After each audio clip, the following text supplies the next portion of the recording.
जय Shri Radhe Krishna. I hope आप सब लोग बहुत अच्छे होंगे। चलिए 13वें अध्याय को आगे बढ़ाते हैं, जिसका नाम है प्रकृति पुरुष तथा चेतना। तो इस अध्याय में भगवान ने विस्तार से बताया है कि आखिर ये शरीर क्या है, उस इस शरीर में ये जो आत्मा रूप बैठे हैं इसको क्या कहते हैं। तो यहाँ पर सबसे पहले जब अर्जुन ने पूछा कि ये क्षेत्र क्या है, वो क्षेत्रज्ञ क्या है, तो भगवान यहाँ पर उत्तर देते हैं।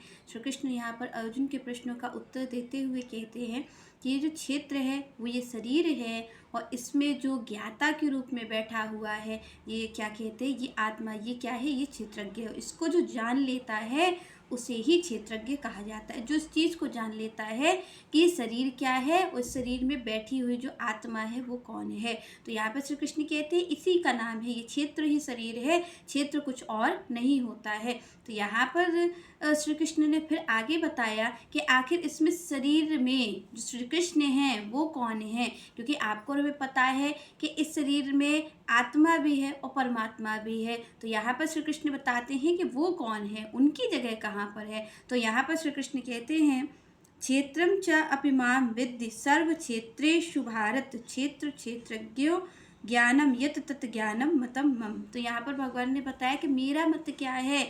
तो यहाँ पर श्री कृष्ण कहते हैं कि जितने भी शरीर हैं संसार में ये क्या है, क्षेत्र है, और इन शरीरों में ज्ञाता के रूप में जो बैठा है वो क्या है, वो मैं हूँ। यहाँ पर भगवान कहते हैं ज्ञाता के रूप में। यहाँ पर भगवान ने क्या कहा कि यहाँ पर भगवान कह रहे हैं कि क्षेत्रम च अपि मां विद्धि सर्व क्षेत्रेषु। यहाँ पर भगवान ने कहा सर्व क्षेत्रेषु मतलब समस्त शरीरों में। सर्व क्योंकि क्षेत्र क्या है, शरीर है, और यहाँ पर भगवान ने कहा सर्व क्षेत्रेषु मतलब जितने भी शरीर हैं। यहाँ पर भगवान ने केवल और केवल मानव शरीर की बात नहीं की है, यहाँ पर भगवान ने सब शरीरों की बात की है। चाहे वो आपको कुत्ता का शरीर हो, बिल्ली का शरीर, कोई जानवर आप बने या कोई पक्षी बने या फिर कोई मानव बने, भगवान ने कहा सर्व क्षेत्रेषु जितने भी शरीर हैं।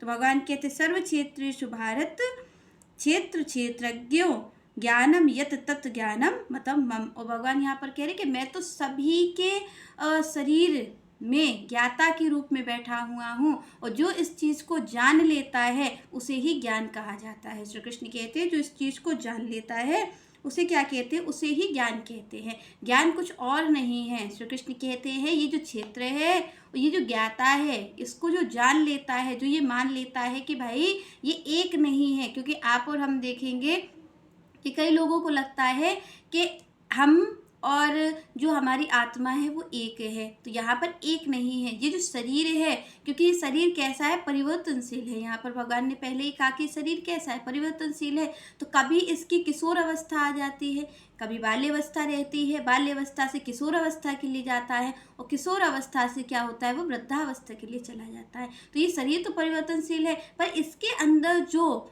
बैठी हुई आत्मा है तो यहाँ पर वो तो परिवर्तनशील नहीं है, वो तो वैसी की वैसी ही रहती है। क्योंकि शरीर ही तो एक दिन जर्जर होकर के और मृत्यु को प्राप्त होता है। मरता कौन है, यहाँ पर आप और हम ये विचार नहीं करते हैं कि आखिर आप और हम ये कहते हैं कि मृत्यु हो गई, वो मृत्यु हुई किसकी है, कौन मरा है। क्योंकि जो इसके अंदर बैठा था उसको तो भगवान भी कहते हैं कि नैनम छिन्दन्ति शस्त्राणि नैनम दहति पावका। इसको ना तो कोई काट सकता है शस्त्र, और ना तो इसको कोई आग जला सकती। तो ये तो ऐसा है, ये तो अमर है। तो फिर मरा कौन, तो यहाँ पर कौन मरता है, ये शरीर मरता है, जिसको भगवान कह रहे क्षेत्र।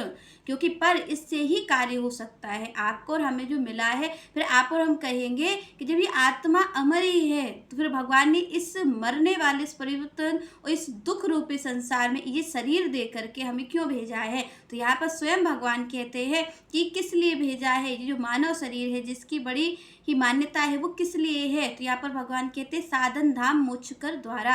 ये शरीर किस लिए मिला है, ये साधन किस लिए है आपको, क्योंकि ये साधन है। ये शरीर जो आपको मिला है, आप और हम सोचते हैं ये भोग भोगने का साधन है, पर ये साधन किसका है, यहाँ पर स्वयं भगवान ने बता दिया कि साधन धाम मोक्ष कर द्वारा। ये मोक्ष का साधन है, ये मुक्ति का साधन है। तो ये मुक्ति के लिए आपको और हमें प्राप्त हुआ है, पर हम इससे क्या करते हैं, हम इससे अपने भोग इकट्ठे करते हैं। कोई धन का भोग लेता है, कोई धन में ही आनंदित हो रहा है, कोई भोजन में ही आनंदित हो रहा है, कोई अपने क्या कहते हैं, कोई और स्त्री में आ सकते हैं, कोई पुरुष में आ सकते हैं, तो कोई ना कोई अपने अपने आनंद में आ सकते हैं। पर क्या होता है आनंद, क्या होती है भगवान की प्राप्ति जिसमें इंसान को पूर्णतः आनंद मिलता है? तो वो होती है जब भगवान की प्राप्ति होती, तब आपको और हमें आनंद मिलता है, जिसके कारण हमें ये शरीर प्राप्त हुआ है। क्योंकि अगर हमने भगवान की प्राप्ति नहीं की तो क्या होगा, बार बार हमें इस दुष्चक्र में आना पड़ेगा और बार बार यही कष्ट हमें पाना पड़ेगा। तो यहाँ पर श्री कृष्ण ने कहा कि आत्मा भी रहती है और परमात्मा भी रहता है इसी क्षेत्र में।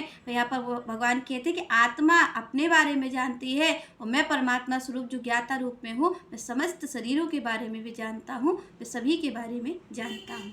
चलिए नेक्स्ट चर्चा हम नेक्स्ट वीडियो में करेंगे। तब तक के लिए जय श्री राधे, जय श्री